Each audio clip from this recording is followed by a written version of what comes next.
I'll be honest, man. Well, we'll talk about this in the interview, but I was like, man, we're doing this interview on September 11th, as if that's not already heavy enough. Wow, And yeah. and then yesterday, I had already decided the day before, so I'm going to watch the Manchurian Candidate again. So I had just started watching it yesterday when all the news began to come out. I ended up finishing it, but holy shit, man, It's pretty wild. Wild stuff. Like it it is. All right, so I'm a little bit. I'm going to be it's honest, bro. I'm a little bit shaken. it's gonna be like a watermark or some kind of stamp. Like they're gonna remember when Charlie Kirk got shot. I Because think he so too. wasn't really in it, he was like only using free speech. Like it's just words. He never said like let's destroy everybody or overthrow That's the government. He's just saying these are my opinions. So That's my feeling about it. And I wasn't like a huge follower or something. I'm not a huge follower of anybody these days. And but every time I ever heard the guy, I was impressed by his composure. And man, I can't remember what I had for lunch, yesterday. And this dude is remembering like facts and figures. And I saw him like quoting stuff from the Bible today to some kid. And I was like, holy cow, man, you are on top of your work. But we'll talk about all of that. And I guess if you're ready, I'm ready. I mean, there's a lot to talk about. The there's a thing is like the same day there was a shooting in, it ties back. The reason that I brought up Manchurian Candidate, it's kind of like a fictional distillation of so many themes that have happened since that time, going through the assassination of JFK, which is on its way here pretty soon, which is a year after the movie came out, and then all the way to today, where some of these people exhibit very strange behavior and a lot of personality changes before they decide to become patsies or assassins. We're going to talk about all that. I'm going to start off. We got to cover Charlie Kirk for a few minutes, and then we'll delve into this because it all does tie together. And yeah, I think you were ahead of the curve on this, but I'm going to take a sip of tea, take a deep breath. I do have slides too, and I have Beautiful. videos. If you want to show videos, it's really Any helpful. Anytime you want to show something, just say, Okay. Michael, I want to share this, and then we'll be rolling. Okay, cool. And this is going to be pretty free form today because, like I say, my brain is a little bit broken from all this. But It's all good. It's all good. pull up my notes over here. Hello, friends. How's it going? It's Michael Parker, and welcome back. At the time of this recording, it is September 11th.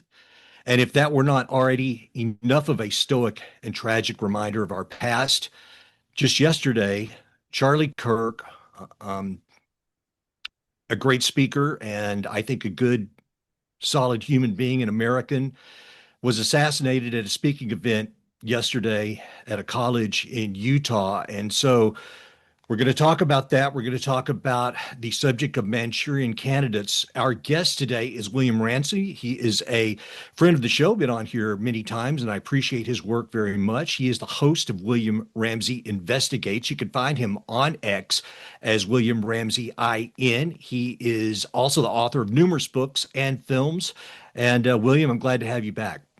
Great to be with you, Mike. Thanks for having me. It's been too long, and I really appreciate it. Well, I appreciate you. I always enjoy your work. And ladies and gentlemen, if you're not following him on X, you need to be because he always has great conversations and topics to share. And I want to start off today's conversation. You and I, were exchanging emails just a matter of weeks ago. And today was a day that you and I could have this conversation that worked for both of us. And uh, little did either of us know that an assassination would occur the day before. And of course, the topic of Manchurian candidates goes back to the film, The Manchurian Candidate. And I'm talking about the original, not the remakes, which is about that very thing. So, first of all, let's talk about this tragic and senseless murder of Charlie Kirk. Your Yeah, it's tragic. thoughts? He's kind of more of a kind of banner holder for his generation. He was only 31, had two kids. His wife and kids were on site, which is really horrible. So rest in peace, Charlie Kirk. And he was a free speech advocate. Even though he was on the right, he never advocated anything towards anybody. They always labeled him and mislabel him as a racist or a Nazi, but that's not true at all. And he just believed in kind of traditional values. But I guess that's too much for some people. I don't know, like there's still kind of like this dust hasn't settled. We don't know who shot him. There's all kinds of stuff going around, international. things, trans activists. But it does kind of strangely is similar to a lot of these other assassinations that have happened. There seem to have been like fake shooters on there to distract to get the real shooter away that we've seen. This guy Zen. It's like shoot me. And it really like sucked up all of the police on that time, so they didn't go after the real shooter, it seems like, who's on the roof, it seems like. But it's really an incredible event, and everybody's talking about it. And it's really a tragedy for the country. I think it's for everybody. It's a tragedy for the whole country because it just shows like this is where people go and stop talking. Because I think that's what Charlie Kirk was really doing. He was literally out there really going around to talk to people, and this is how he ended up. So it's a great tragedy. Yes, I wasn't an avid follower of Charlie, but I was very well aware of him. And every time I tuned into his show, like driving around town, thumbing through the radio stations, or when I would see clips of him on the various mediums, I was always really impressed by his composure and his logic and his ability to speak with people who were fiercely against him, and he wouldn't lose his cool. And you know I don't have to agree with everything Charlie said. I agree with probably most of what he said. Regardless, it's it's really saddening to see, for me and for everyone, that this is what it's come to. And many people have said this, and I tend to agree. I think this is a watershed moment for America, and probably many people who share traditional values throughout the world, but especially America. I think we are at a pivotal moment. I agree, totally agree. I mean, I think it's there's going to be like a mark here about what happened before and what happened after, because I think that that kind of tolerance, when these kind of things happen, people are going to feel afraid. The psychological ramifications are huge. It's going to be like a huge rock thrown in a pool with ripples because people are going to be more afraid. They're not going to be more comfortable with people different than themselves. And you throw in this girl who got killed right Yes. before that on the public train or whatever it was, bus. Yes. So you have these back-to-back things that are really horrifying. Like she turned her back on a guy who said that white bitch is dead. So it's like what? And then Charlie Kirk, who's in my mind not a very menacing character, gets shot, and that's like the whole thing. Like maybe he wasn't like Norman, like the Rockwell guy, who's like a literal Nazi, you know. So. I think I think the ramifications are going to reverberate and probably only get stronger. And really, people will make a lot of different decisions now, and it'll be less. People's hearts will grow cold, as the Bible said. I think that's it. I was at a large event this weekend. I went to go see the band Oasis in the Rose Bowl. And so I'm in there with all these people. And it was actually quite a jovial and happy event. The band was great, but it made me think of any kind of large events now, not just where politicians are speaking, but what happens when people begin to be afraid to go to a football game or to go to a concert or go to any situation where they believe a lot of people are going to be at, in the fear that someone is going to do something like what happened yesterday? And part of me, and this is just coming, I'm thinking out loud. Part of me wonders if sometimes that is the intended event, like you said, is just to make people even more fearful and make us retreat farther into our own homes and seeking connection only through electronic devices and not personal connection.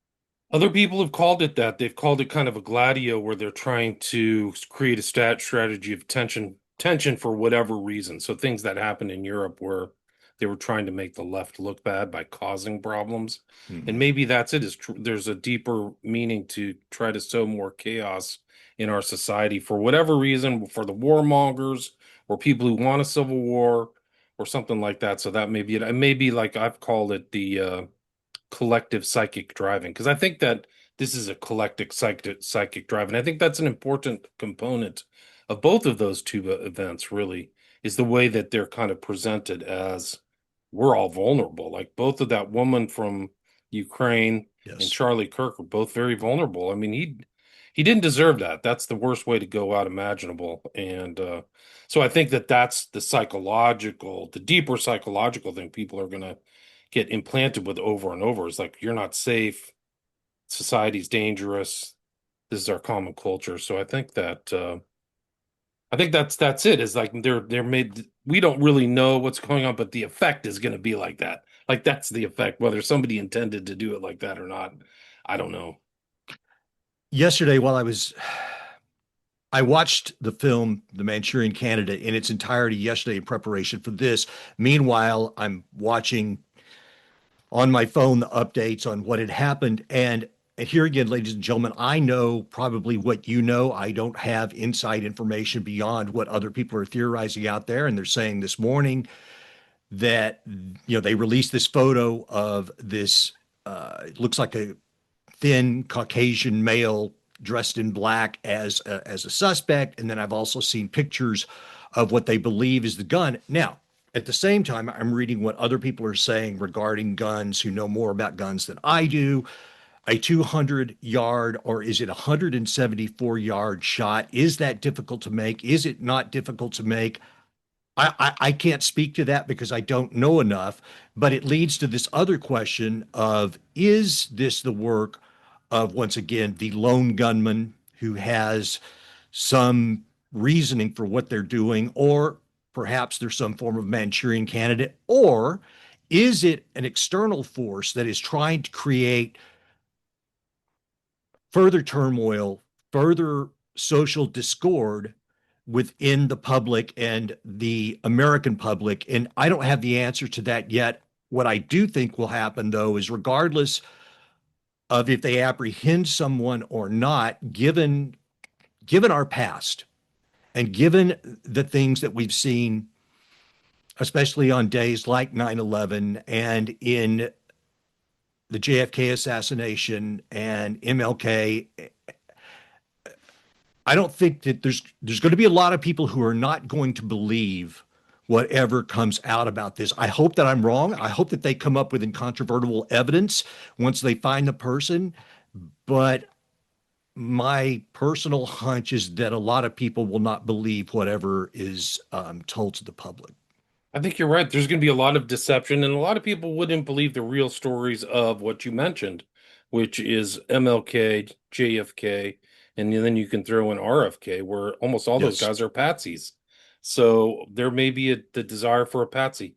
It's pretty confident for one person to show up and take one shot and kill the guy and walk off. Like I don't know much about rifles and stuff, but some people have said that's not that difficult a shot. But just getting into place and having the cold-blooded lizard-like, shooter's hand to do that is something else. Like that takes anger or whatever.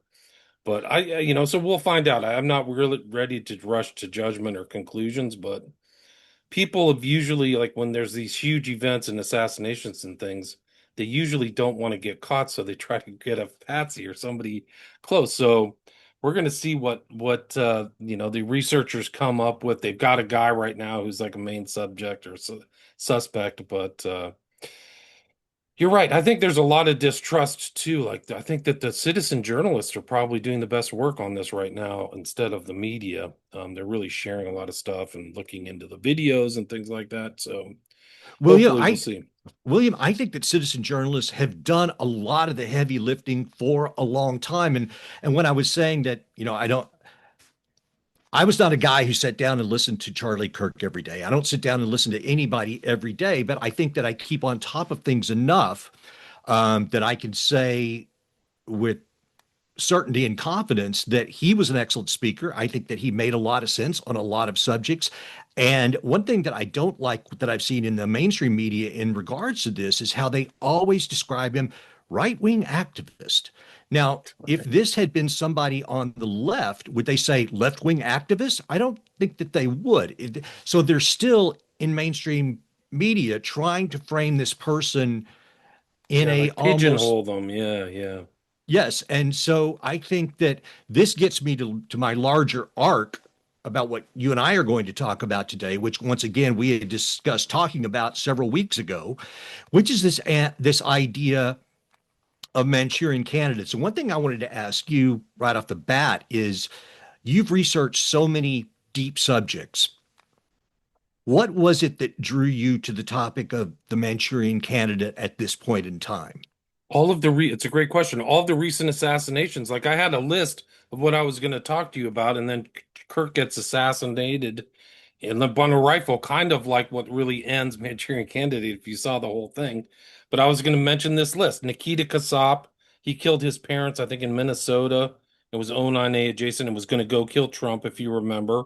Then Robin Westman was the guy close to Kasap, I think, who was the trans church shooter, right?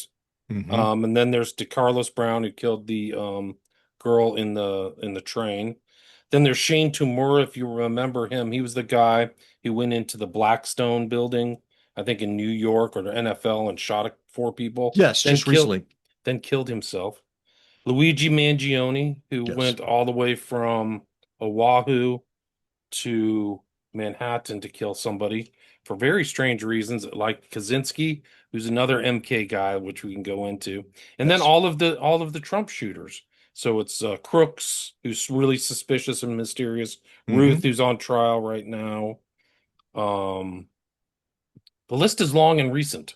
So that's kind of how I went back to the Manchurian Candidate is like, these guys are really suspicious, and why aren't they really obvious, and what are their motives?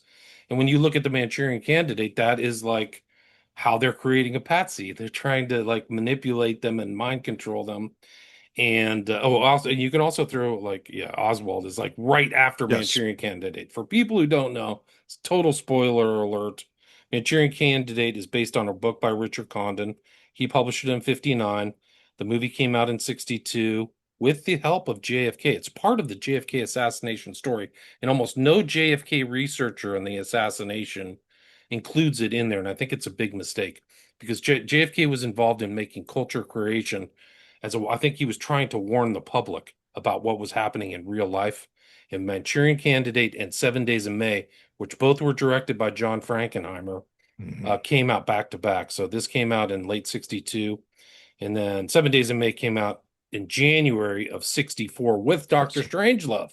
These are all very important kind of Cold War thrillers that were, I think, fiction based on fact. So that's the one thing that Manchurian Candidate's very interesting, whereas some films are just totally fictional and may not have relationship into the real world. Some are fictional, trying to tell you about the facts of life or facts of what's really happening. And I think Manchurian Candidate's it because there is actually a before and after Manchurian Candidate. There weren't that many strange assassins before 1960.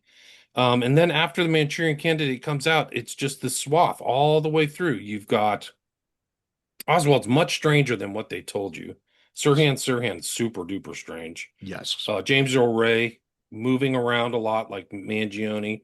Hinckley, Chapman, two attempts on Ford, Gerald Ford, if you remember. Yes. Um, then going up to all the names that I enumerated and listed now. So these are all very strange people when you look at them. They're moving around, they have money in weird ways that they don't have. Like Oswald is poor, but he's traveling to Russia and coming back and getting back in the country.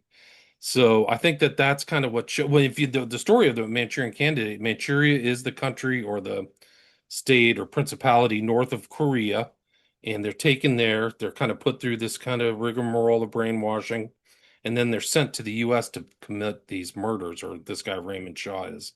And the similarities between him and Oswald are undeniable because Oswald went from he was in the Marines, he went to Atsugi base in Japan, then supposedly defected to to the Russians, to the Iron Bloc or whatever, com communist bloc, comes in, gets moved into place, and supposedly shoots the president as a communist in November 22nd, 1963.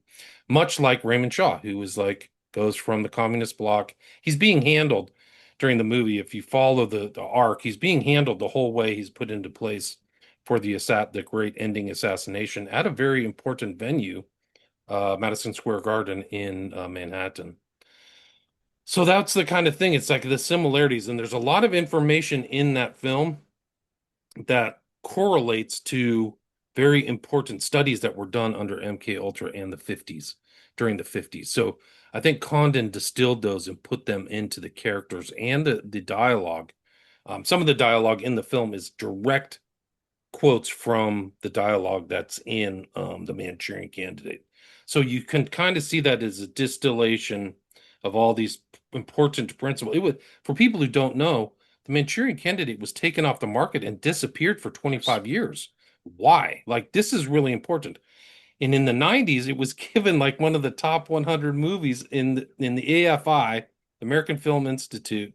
It was one of the top 100 movies, but it was never seen. Like, it's totally mysterious. The movie itself is very strange. Like, no other film is like has that much good reputation, but wasn't seen until then, and then it was remade. The remake is nothing as good as the original. Well, you kind of presaged my next question about the film itself, which was based on the book, which was written by Condon, I believe you said was the man's name. So my question is, because I don't know much about Condon, what this is an incredibly sophisticated film, so I'm guessing his book was probably even more sophisticated, which leads me to the question, how much did this man know and where did he get his information? It's a great question. I don't know. I have to look more into Condon, but I appreciated his writing and his Yes. frame of reference. He has a lot of classical allusions. He also is very familiar with kind of like Illuminati numbers. Like this is September 11th. He includes 11s in there, Yes. just over and over. So there's 11 men troops. There's things that happen when 11s are said. 11 is the number of magic. And I think that what he's implying is that this whole hypnotization, which really is true, this ability to induce different altered states in people is kind of like an act of magic. And but yeah, Condon is a remarkable guy. I think he wrote 20 or 25 books.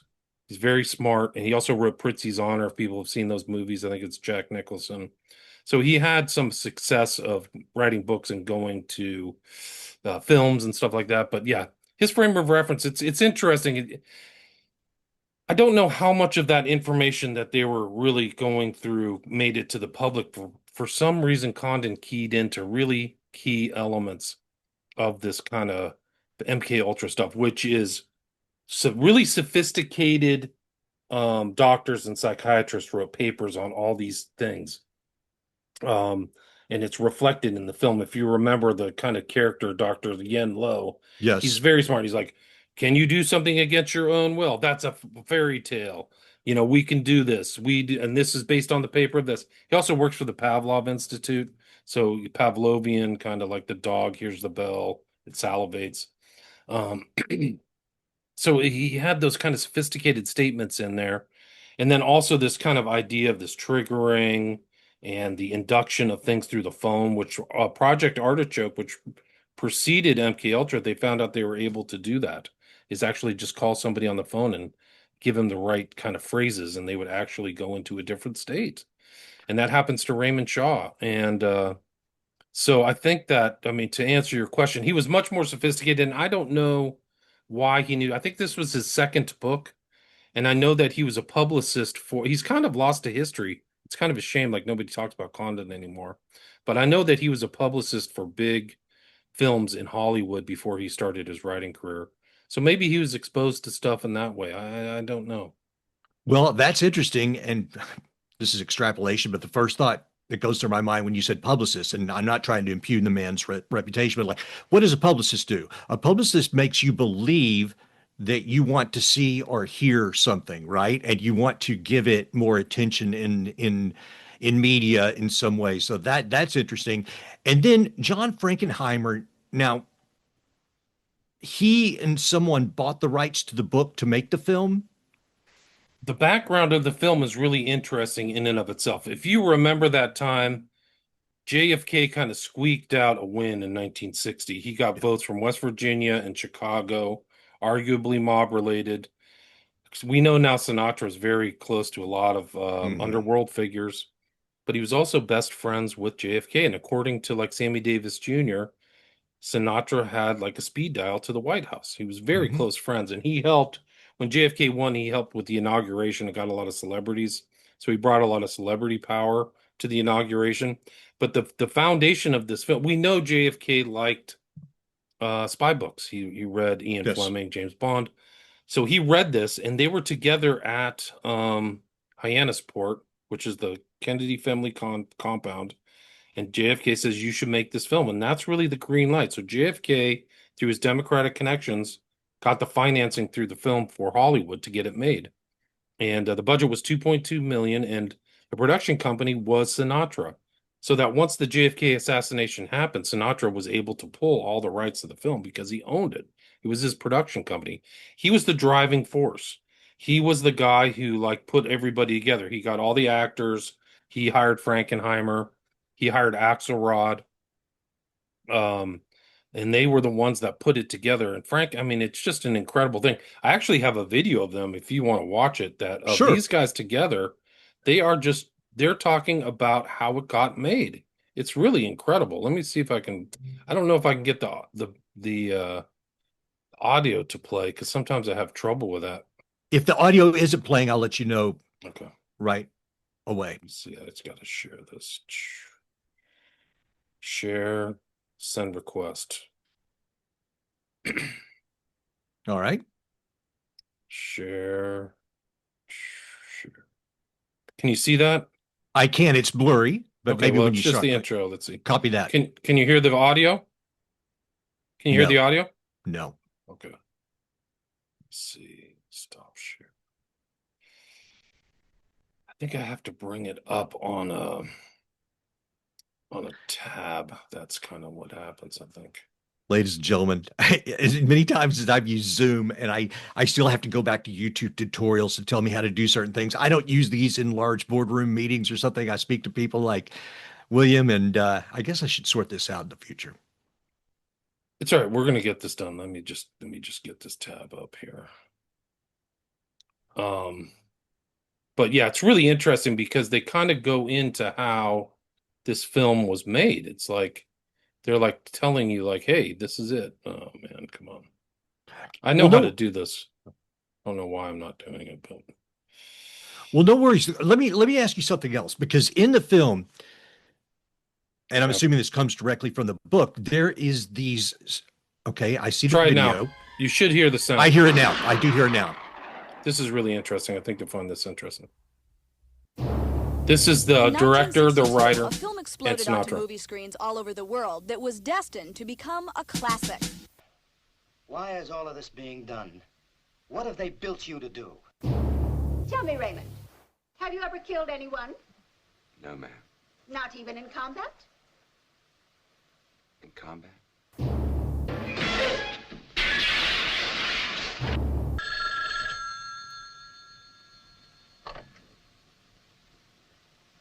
Raymond, show, please.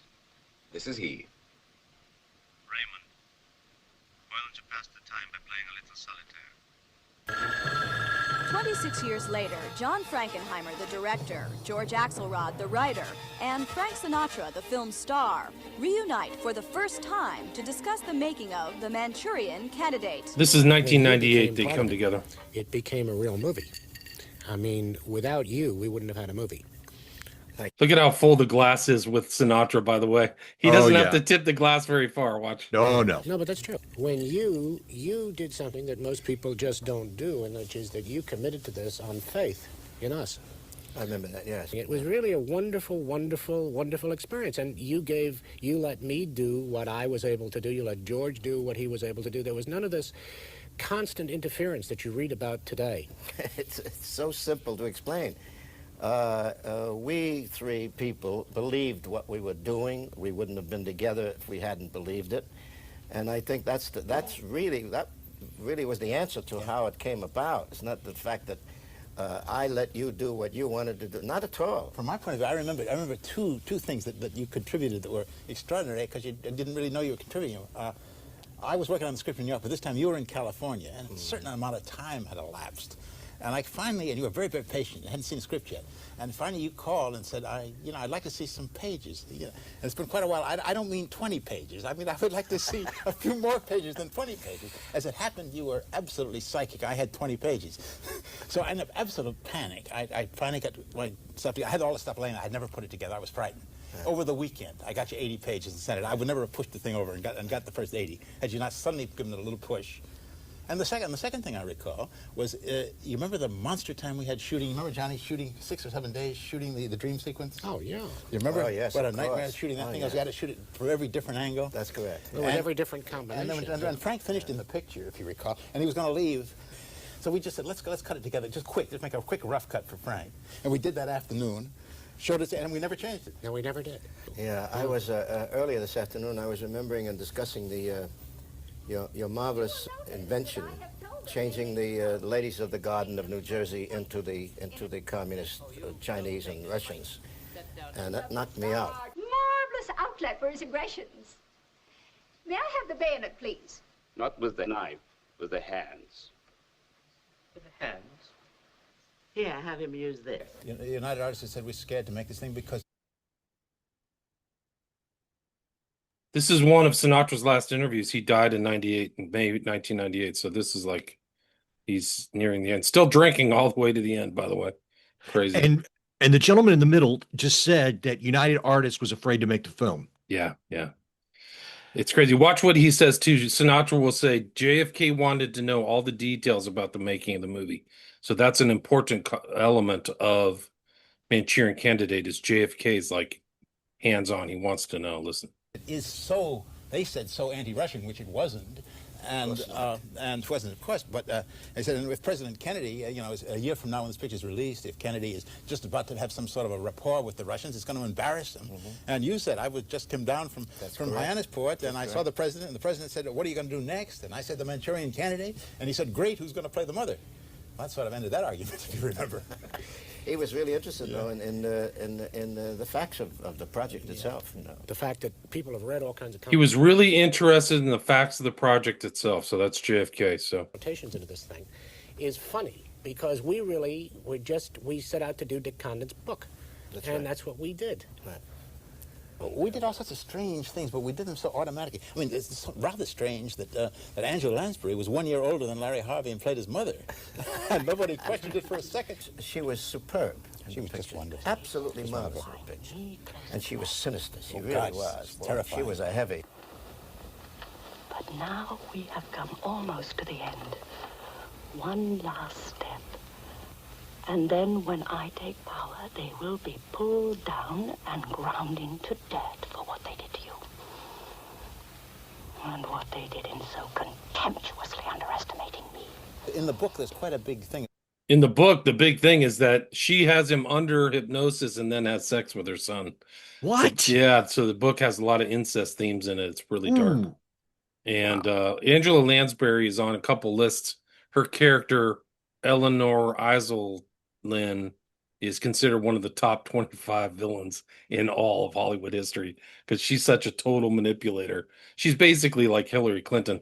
But believe it or not, in the intro to the book of Condon's book, he writes an introduction. He said, the two people I based her character on were Livia, who was Augustus's mom during the Roman Empire, and she poisoned all of his enemies and killed them. They all mysteriously died. They were all poisoned. And then the other person was Roy Cohn. So if you remember, Roy Cohn is Trump's kind of like mentor and in New York City. And Roy Cohn was one of the original blackmailers. He would send little boy. The rumor is, really dark stuff.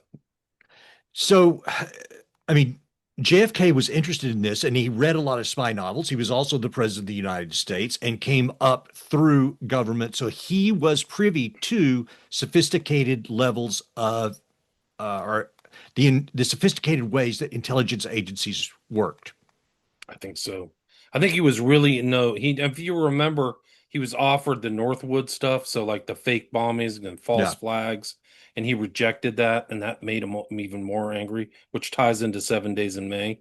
A lot of people in the JFK assassination, they're like the CIA, but it was also, there was a lot of military dudes who were very angry with JFK. LeMay, who's a real piece of work, Willoughby, and Lansdale. According to the JFK movie by Oliver Stone, Lansdale is seen on site. Like he's literally on site in November 22nd, 1963. But I think sorry. Oh, sorry. I saw a quote and I don't know when this quote was made, but it's attributed to John Frankenheimer. And he says, if you can believe Wikipedia and wherever they cited this from, his quote was, "The whole point of Manchurian Candidate, which came out in 1962, was the absurdity of any type of extremism, left wing or right." Interesting. Well, that's a good quote because it was pretty extreme. Those were the 60s were really crazy. Yes. Frankenheimer's history goes on. Like he was friends with RFK, so like he's very much a part of the Democratic Hollywood machine. And he had a lot of interesting friends, Warren Beatty and things like that. Warren Beatty would go on to make probably the most paranoid of all paranoid thrillers, which is called The Parallax View, which is also about patsy creation. And the twist the twist on that is he's the patsy. He's studying patsies. He becomes the patsy at the end, if you remember that show. In another sequence involving rifles and shooting candidates again. So it's in the context of political assassinations. Well, Right? let's talk about Manchurian candidates themselves. And I was looking into people that are thought to be Manchurian candidates. Of course, Lee Harvey Oswald would be them. But to your point, he was a Manchurian patsy. So we're going to talk about Manchurian patsies as well. But for the people who may not have looked into this before, describe what a Manchurian candidate is and the technologies that you would use to create one. It's a great question. I think the Manchurian candidate is somebody who's elected or selected and handled, much like Raymond Shaw. He has handlers the whole time. And you see it reflected in real world facts, whether it's Lee Harvey Oswald or uh, let's see, Sirhan or Billy, was it Ray? What's the guy's name?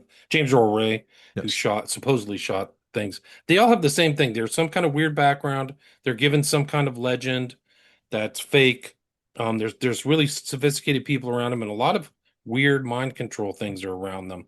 And that's one of the elements that's strange about Lee Harvey Oswald in the JFK thing is that they don't go into the fact that he's been under like psychiatric analysis since he was very young, 13 or 14. He dies at 24. He has one of the most interesting lives that you can imagine from a guy whose dad died early and he was really lower middle class, if not like just work like lower class, like working class type person who was elevated into world history.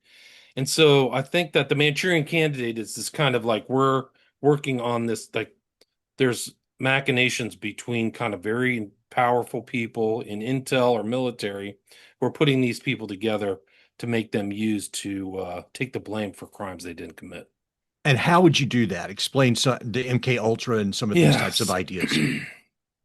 It's a great question. There's what happened is they were during the Cold War, it goes back to like post World War II, but they were really trying to figure out a lot of stuff with going on with the Germans and Paperclip and the Nazis. And Dulles is right there. He's definitely an intel asset in Switzerland. And he brings this guy, Ewan Cameron, who's a like the head of the World Psychiatry Group. Like he's basically a bigwig. And he interviews Hess. If you remember, Hess in 1941 got in a plane and flew to northern Scotland to try to like have a détente with the Great Britain and failed. But he's like interrogation and all this stuff. And so now that the world, the war ends, but now it's moved to the Cold War against the communists. The communists are seen as a threat. And Dulles moves out of his position at the OSS eventually to become the head of the CIA in 53. And that's when MK Ultra starts. He has a famous kind of speech called Brain Warfare, and so that's a long kind of background to get in, but basically the MK Ultra is a series of 149 sub projects to do a wide variety of things, but to develop techniques to really it's a behavioral modification program to create different personalities and change personalities through the use of drugs, sensory deprivation, repeated Trauma. phraseology, traumatic mind control, trauma-based mind control, a lot of different techniques that they had. And so some of these guys really have been tampered with. And the goal was to kind of destroy their kind of time-space continuum and make them pliable to suggestion.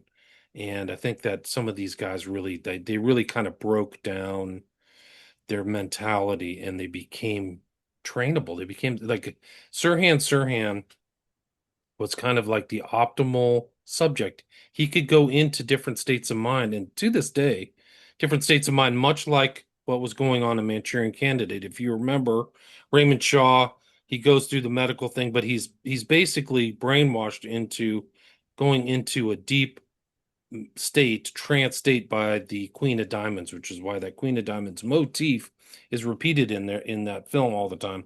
Uh, but basically, I think they can do that in real life. So some of these people really are tampered with, and then they're given post-hypnotic suggestion, which means they're in a hypnotic state. They're given suggestions that they follow when they come out of the trance. And so I think that what they found out about Sirhan is he had a triggering effect where if you, and this is in multiple books, like Yeah. I've had these authors on, Tim Tate on my show, Lisa Peace, where they could just grab his elbow and he would have a response to it. And he would have I amnesia too. So he doesn't remember anything. Chapman's like that too. A lot of these guys, like these, they supposedly commit these crimes and then they just sit around like, hey, nothing happened. If you watch like Oswald, why is he sitting around in Dallas? If he just took a shot at the president and blew his head off, as they so-called say he did, why isn't he on the run going for the border or trying to disappear up into the Sierra Nevada mountains or something? Like he just sits around, he goes back to his house, he drops stuff off, then he goes to some theater. Why? That doesn't make any sense. Like you would have an exfiltration plan, much like what happened with this guy Kirk. He clearly had an exfiltration plan because he didn't get caught. Um, so to long answer to your question, that's what a Manchurian Candidate is.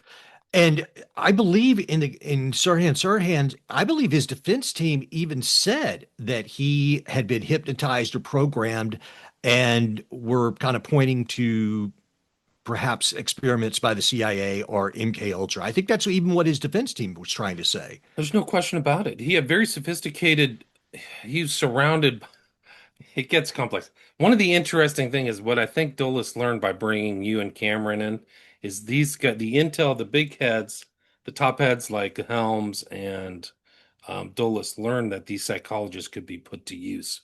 And I think you and Cameron was one. You and Cameron would go on to do horrible experiments at McGill. There's a recent court case actually that took place in July of this year, 2025, that is the most important legal case about mind control I've ever seen. There's no question about it because it shows the 60-year history of everything that happened. But they would bring in these kind of intel connected psychiatrists and manage these guys. Like Chapman had 6 doctors and Sirhan had like all these, he was in and out of the hospital. If you remember in the Manchurian, see, this is how smart Condon was. In the Manchurian Candidate, Raymond's in the Manchuria, and then he's brought to the New York, and then he's in a fake hospital. Yes. And so these guys, if you look at even Oswald and Sirhan's in and out of the hospital all the time. And he supposedly he fell off a horse or something like that, but he's in the hospital for like 2 weeks. And if you overlap that with what you and Cameron was doing in McGill, that's enough time for them to really put the zap on people. It's really scary. But that's how I think the technique is to use all these drugs, psychic driving, and stuff like that to kind of to break these guys down and make them pliable to being directed. Yeah. I believe the MK Ultra ran from 53 to 73, and that's just kind of the official story. I mean, I'm sure that it has gone on under different names. And man, what I'm about to say, if my memory serves me, in the beginning of the mass school shooting phenomena, it was found, and I think one of the primary ones, and the listeners will correct me if I'm wrong in my memory, but it seems like in several of these cases, I think the Batman Aurora murder in Holmes, particular, the name was Holmes. Yeah. These kids were seeing mental health practitioners, and in several cases, these people were coming from families within defense type of intelligence situations. And my point to all of this is that you've got a 20-year acknowledged drugging, programming, MK Ultra type program. That's 20 years of research. Plus, it continues on. And you said something earlier, which is another of my longer arcs in this general thing. You said repeated phraseology. And here's my other concern about all of this. Imagine creating Manchurian candidates through these advanced psychological techniques, very dark, anti-human technologies.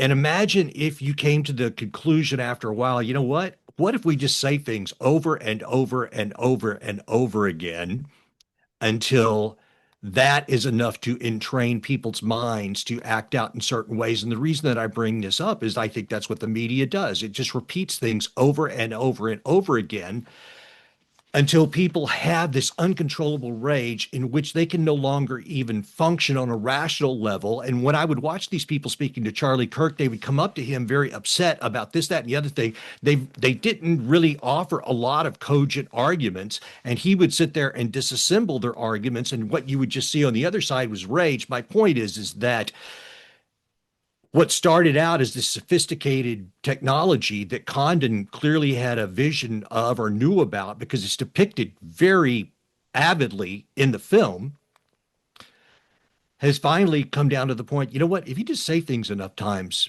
a lot of the people can become hypnotized in that way. I agree.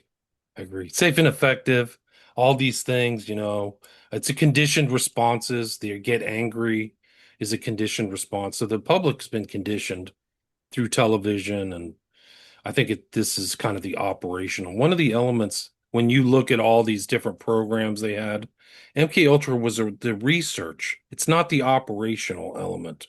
So it's a huge Manhattan Project level research project that is like, if you know the Manhattan Project where they tried to create the bomb, Oppenheimer and all that Yes. stuff, they had almost every little piece. There's places in New Mexico, Colgate, New York, and they're all doing little things. They're all compartmentalized and they're all doing little components for us, but they don't see the big picture that all this stuff's going to come together and create a bomb. And I think that MK Ultra was like that too. So you had this kind of thing where they weaponized already existing institutions like colleges, state hospitals, um,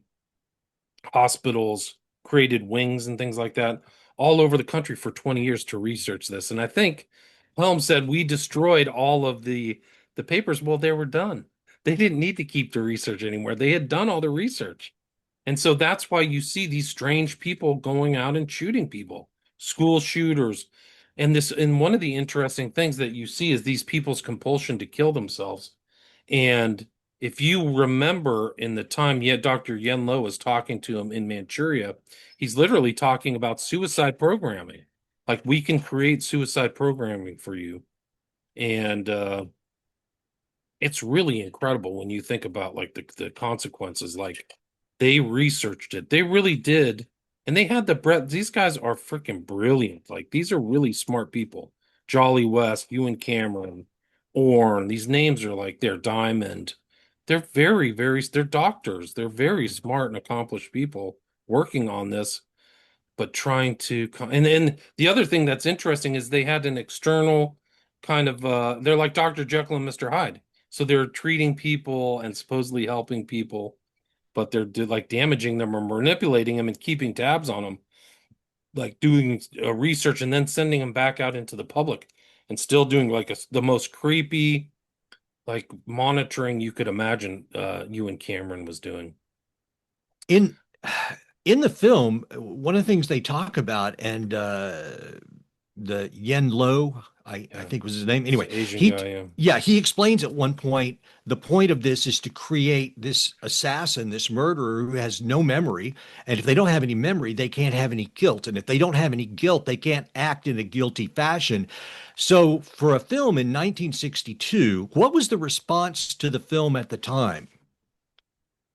It made a little bit of money, and a lot of people didn't understand it, and it wasn't successful. It didn't really have as much of an impact as it does maybe today now that I'm talking about it, but um it wasn't that big, and like I said, it was suppressed for whatever reason.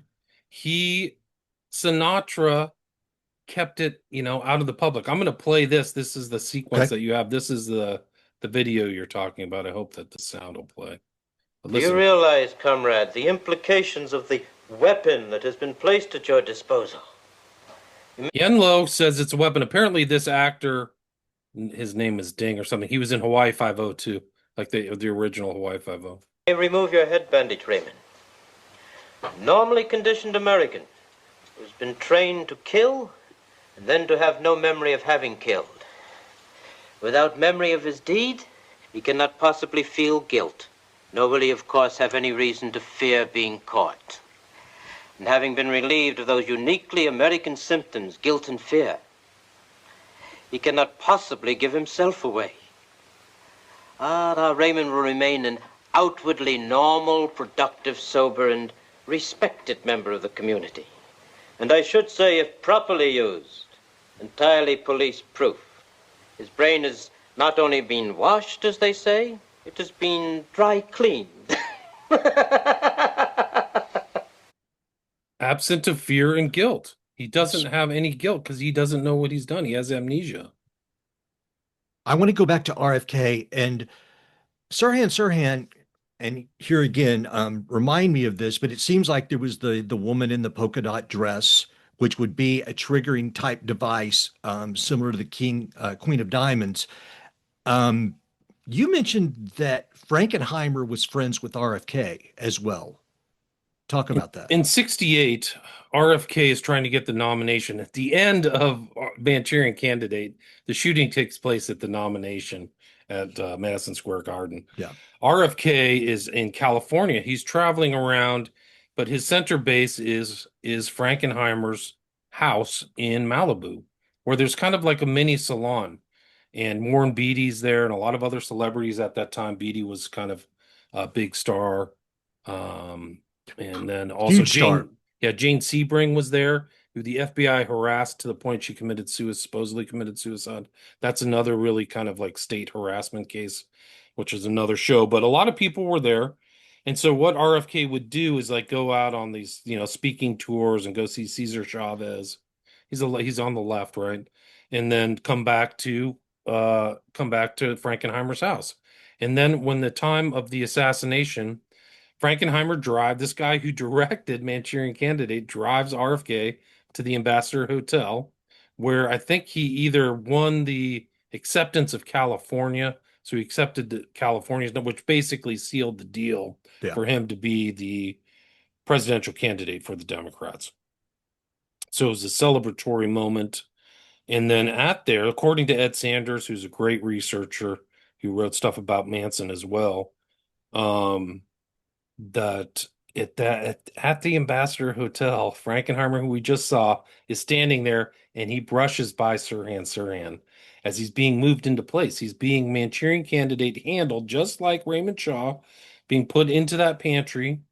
And then Frankenheimer later, like he kind of had like a little mini breakdown, like he left the country. He was totally freaked out and moved to France after the event, after Kennedy got shot. And he literally asked a friend, according to recordings, or in this book by Sanders, he said, is it possible? They don't understand at that time. So they don't see a lot of the research that's been exposed now. But he actually asked a friend, is it true that what we filmed about the Manchurian Candidate could be true?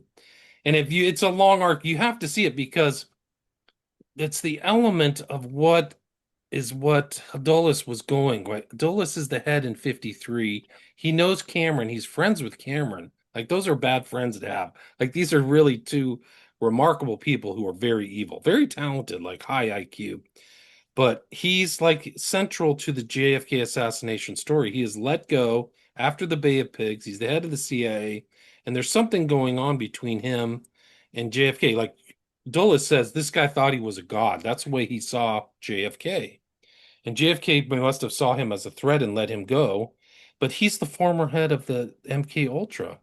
And one of the more interesting things, this ties into like real world events today, is that there was a series of handlers for Oswald and people surrounding him. Thornley, McMillan, DeMorenschilt, Ferry, Clay Shaw, and the final one is a woman by the name of Ruth Payne. And Ruth Payne actually picked up Oswald from New Orleans and drove him to Dallas, drove him to Irving, Texas, and got him a job at the book depository.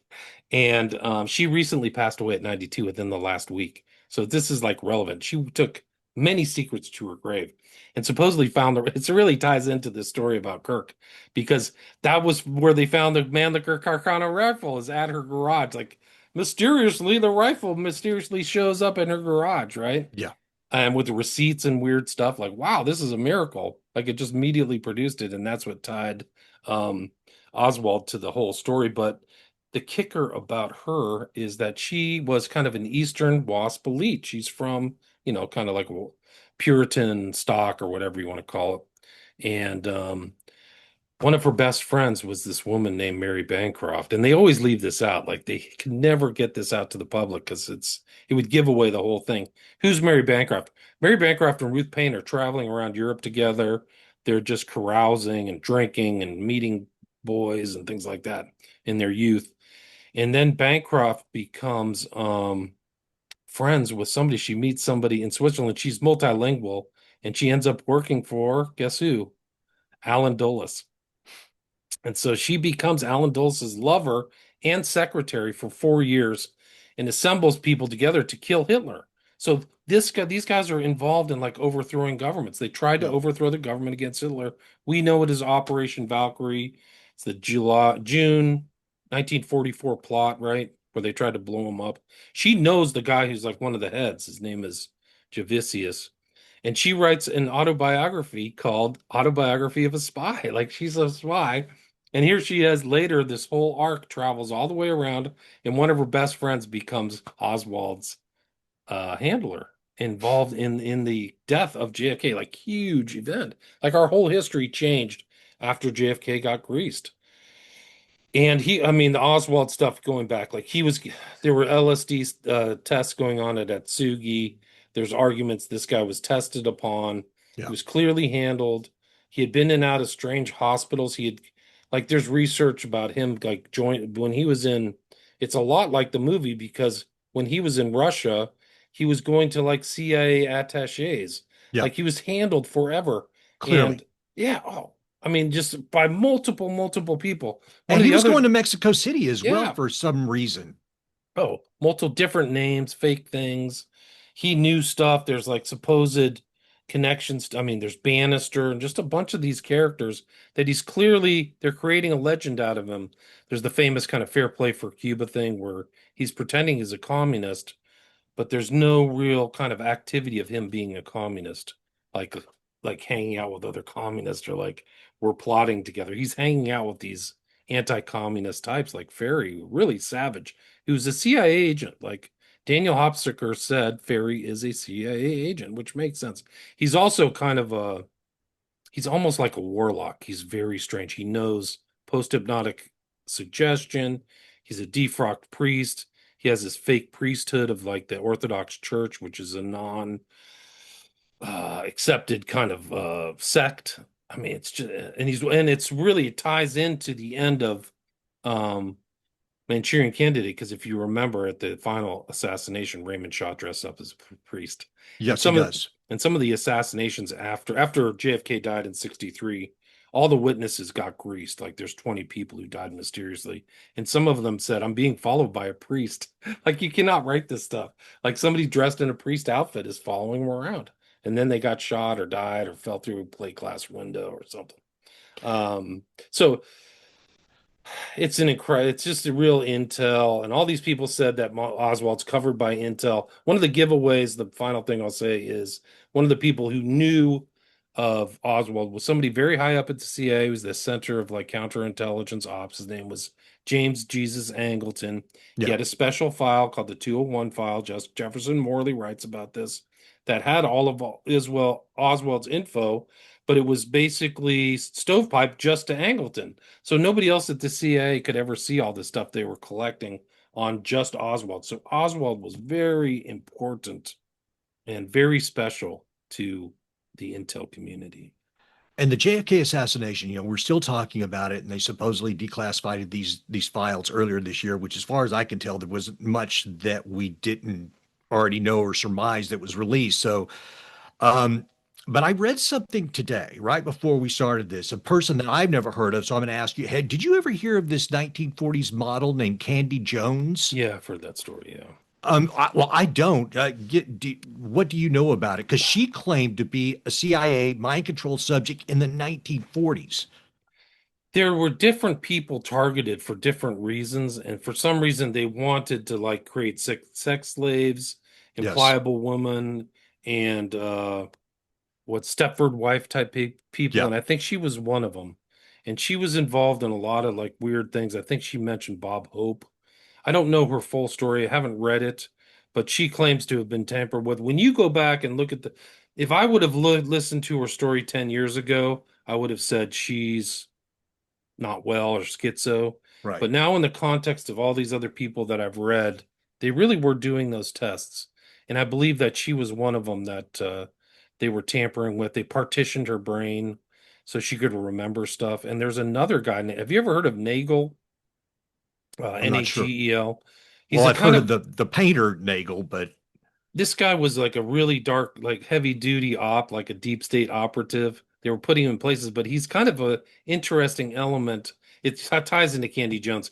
He's an interesting element of the JFK because he knew it was going to happen. So what he did is he went to like a post office in southern Texas and shot it up and got arrested so that he wouldn't be involved in anything and he could be proved that he was in jail, right? So he didn't want to have anything to do. So they threw him in jail. He's like, JFK is going to get greased. And he also said that his brain was partitioned in a very sophisticated manner so that he would remember information upon prompts, hypnotic prompts. And I think Candy Jones was the same way.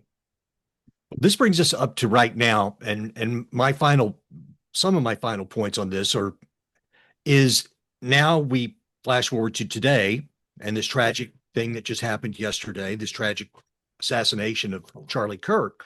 I'm seeing things now, and right before we did this recording, I saw photographs of a book that apparently is on Amazon about essentially the murder of Charlie Kirk, and this thing has a release date of September 9th, which is the day before yesterday. And then there are people that were putting out music about these things. Now you could, I don't know, do we chalk this up to the what is the word, the collective unconscious and the people that wanted such a thing to happen to a person who was clearly effective in conveying a message? Or, is this going to go deeper? I think it's going to go deeper. I don't know if we'll find answers. There's also this suspicious plane that flew out of Provost, Utah, that had these strange 888 tail letters and they took their transponders off for a while. I mean, this to me has the earmarks of some type of larger crime, even than the already horrible crime of someone murdering him for whatever reason they did. So I don't know what's going to happen. And I don't know that we'll ever know. I hope that I'm wrong in all of it. I hope we find out who did it, like the real Yes. person and not a patsy. So Yes. we'll see what the government does, what these new guys do, Cash Patel or whatever. But it doesn't look good. No. Usually the criminal's caught within 48 hours. So we'll see what happens, but it's a tragedy. And I think these strange things will happen. Like there's more of these school shootings. Even on the same day yesterday, there was Yes. a shooting in Colorado where a kid killed two people. Yep. The police said he was just radicalized online, which is weird. So he has a handler, somebody's influencing him, then he kills himself, right? Just like Raymond Shaw, just like the suicide programming that's in Manchurian Candidate. So I'm like trying. I'm sorry. Go ahead. it's just like this is fiction to fact. That's the way I titled one of my other talks is that even though it's fictional, these things are happening in the real world, whether they're how much of stuff. There's just strange things like Peyton Gendron. He was another one of these mass shooters. He like had some compulsion to drive to Buffalo, New York and shoot a bunch of black people. and he's handled by like he had an FBI kind of online connector. Like this has already been found. So this is the new kind of mind control Manchurian candidate where they're influencing through people through the internet. So you got to keep an eye on your kids and keep an eye on yourself. And like there's all kinds of techniques and strange things. You talk about repetitive phraseology. Like you really want to be careful, like protect your mental state and what you watch and do. Like it's not a joke. I've been very worried about indoctrination probably for 10 years. And the amount of people yesterday that were expressing glee in the assassination of this man, and there were teachers, there were law enforcement, there were first responders, coaches, people. Like, how in the world do you get to such a point that you are so detached from any form of human compassion that you will now take a video of yourself being gleeful over the murder of a man with a family? It just, I don't know how we get there. And it brings me to this quote that I saw today, and it was from Charlie Kirk. And I think it has very much to do with this subject of Manchurian candidates, because I think that we are looking at a whole lot of Manchurian candidates, and people don't want to call it that. He said in an interview, he said, the project in front of us now is how do we de radicalize the country in the next few years? Right. It's a good question. I mean, I don't know. I think Yeah. that these people need to pull back and go, wow, is this really what you're about? Like you created this opposition. These people are really your enemy. Like Charlie Kirk to me is the most benign person. Like Yes. there's a lot more dangerous people on the right who've said worse things. Oh, for Like this sure. is the guy that you're really gloating about. Like, wow, this is sick. You're sick. Like, well, how does it get to that problem? And they're mostly like leftists. Like, how do you get to the problem where like you really see them as your enemy? Right. Like free speech is nothing, guys. Like, and it's anti-American, but it's also like anti just basic anti-human, anti like philosophy of life. Like you can't stand somebody having different opinions as you. They're not doing anything wrong. Like he's It not is, even threatening anybody. no, it's So, utter madness. yeah, And it's your choice of this topic at this time couldn't be more timely. well, I think it's just because there's so many of these assassins happening, right? Like I just saw the pattern of the assassins. Like, why is this happening? Why is there such mysterious stuff about them? Livelsberg or Jabbar on the 1st of January. I mean, it's hard to keep track of them. Where are these people coming from? Why are they doing that? Is there some deeper, darker thing about them? And the other thing is like these guys, like all of a sudden, like he wasn't like that. Like I didn't know. So how are they undergoing this massive personality change? Like a lot of And these people have go this person. Like Crooks is like a nerd. He's yeah, like a computer nerd, and then all of a sudden he's on a roof with a rifle pointing it against the presidential candidate. I mean, the and, timing of that shooting of Trump and Butler was like he was just about to accept the nomination. So like it ties into the Manchurian candidate because if they had blown Trump's brain out, it would have thrown the whole Republican Party into disarray. So yeah. they get the Patsy thing and blow his brain out, and the Republican Party's like, who's our next person going to be? We don't have any leadership. Trump is like the leader. So that's why Yeah. this movie is important. It's been Yes. lost. There's little templates, there's ideas and concepts and narratives within this film that, even though fiction, to play out in fact over and over and over again hundreds of times. It is an absolutely brilliant film. It is incredibly chilling. It leaves you with a feeling after watching it of great uncertainty and sadness. And I watched it yesterday on the day this happened. Um, but at the same time, entertainment can inform and entertainment can explain things. So I'm not trying to be anti-entertainment, but but there's a lot of really lousy messaging out there, and mainstream media has played a part in that. And I'll be honest, at this point, mainstream media is entertainment. It's largely just opinions, oftentimes expressed by people who think they know a hell of a lot more than they actually do, and sometimes they just don't care. So they're expressing these viewpoints, which then goes out to hundreds of thousands, millions. And that's another thing. Like mainstream media these days, far more people are going to listen to Joe Rogan than are going to listen to MSNBC or Fox News or these various things. So I don't know, man. Mainstream media, get your game up and try to just stick to the facts, because you are adding fuel to an already demonic fire, and it ain't helping. Joe Rogan is the mainstream stream media now. He Yep. has more listeners than all of them combined. So they've 100%. shot themselves in the foot or the Yep. face or whatever you want to call it. Yeah. But I think that there are films out there. There's many different films that are like dramas, crime dramas, or things like that. But I think Manchurian Candidate can be put in a category of other films that may be like Chinatown or Parallax View or Eyes Wide Shut, Yeah. where they're actually really trying to tell you how it really works.